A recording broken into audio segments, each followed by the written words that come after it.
Hi, I'm Finn McConomy with Nexterra Capital, private markets investment firm focused on emerging technologies and sustainable impact across sub-Saharan Africa. Pleasure to be here in Kampala, hosted by the STI, Kiara Motors, and Greenhouse Capital. I'm looking forward to meeting like-minded investors in the e-mobility space and meet some exciting new startups coming up at the post-seed pre-Series A level. I was fortunate to have my colleague come last year for the National Science Week, and he clued me into the beauty and the receptiveness of all the people here. So I came in looking forward to coming to a beautiful country and meeting a lot of great people, and I could say that my expectations are far exceeded by anything that I was looking forward to. The sheer beauty of the country and the resiliency of the people here and the acceptingness of everybody has blown me away. It's been an incredible time the last few days here. And learning about the championing of e-mobility within the space in Uganda specifically, as they can look to be a net provider for the future across Africa, is something that I certainly believe that they can do in the next few years and for the sustainable future as well. One of the biggest things is just the sheer size and scale of the facility itself. It's clearly set up. They plan to be producing about 2,500 mobile EV buses throughout the facility each year, and I think that's actually quite a conservative level. I think if they could get operational at the scale that they want, the size of the team that they're looking for, I think they could actually potentially even scale that larger. That alone is impressive, but I think it's needed for the future. And I think one of the biggest things that I saw coming out of that, coming from the US, having spent a lot of time in the EU and in the UK, is the public transport sector needs something like Kiara Motors to move into the future. The public transport sector in terms of buses and city buses for local transport is something that's paramount and so important on the local day across the UK, EU, and even more growing so in the US. But the production facilities are not where they need to be, whereas Kiara Motors had a facility that they can use to produce globally as well. So I think that size and the scale and the operations of it, even with such a lean team right now of just 150, was something that was extremely astonishing to myself,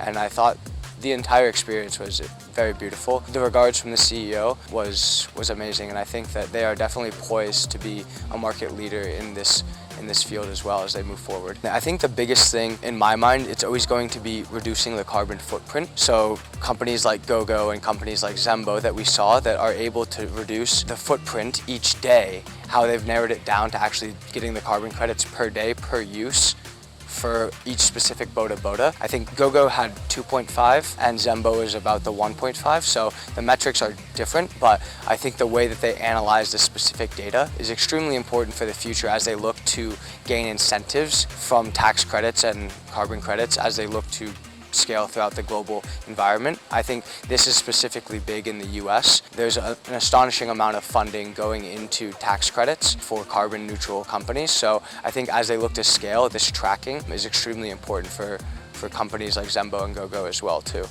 Yeah, certainly. I think for any place, any country, any city, it requires a lot of government support and national support. So I think the nationalization of Kiara Motors and the backing from the government, the Minister of Science and Technology as well, poises them and positions them very strongly as they look to produce for not just Uganda, but Africa as a continent, and then beyond as well too. If you look across the EU and the UK, the government intervention sometimes typically lacks. They offer tax credits and kickbacks, but the actual hands-on nature of the government in Uganda and wanting to be a champion of e-mobility, I think is incredibly inspiring for the rest of the countries across Africa and across the EU and UK for them to be able to actually have this hands-on approach and help these companies scale. So I think certainly, yeah, they have the foundation set.